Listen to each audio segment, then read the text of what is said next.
छान दिसतं तर छान आहे तेव्हा. तर आता चाललंय मी हॉटेल बघू. हॉटेल बघते आणि काही कशी राहूची सोय असा ती पण बघून घेते. ठीक आहे. आता हॉटेलमध्ये गेले, छोटस एक लॉज भेटलं, हरिप्रसाद लॉज म्हणून असा. आणि ठीक आहे, अमाऊंट पण तेवढी बघू गेलं तर चांगली आहे. एक सामान्य माणसं परवडत असा 1000 रुपयापर्यंत रूम असत आहे. त्याच्यामुळे तुम्ही जर इलास हुगलीमध्ये तर अक्षय पार्क मध्ये हॉटेल हरिप्रसाद लॉज म्हणून असा, ते तुम्ही जाऊन राहू शकता. रूम वगैरे चांगले असतात. डबल बेड काहीतरी 1000 रुपयापर्यंत असा, आणि सिंगल बेड घेतलं घेऊन गेलं असतं तुमचं 700 रुपयापर्यंत असं. ठीक आहे. रूम घेतलाय. ठीक आहे. आणि या रूम मध्ये 1000 रुपये भेटता.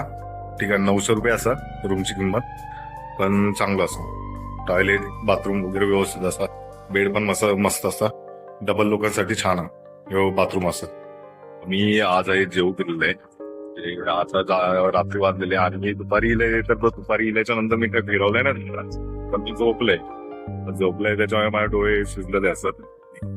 काय बाकी काय प्रॉब्लेम नाही आहे. नाही तर तुम्ही म्हणशाल आमच्या गावाला का सगळ्यांना माहिती असं ना की हे डोळे कसा सुटतात.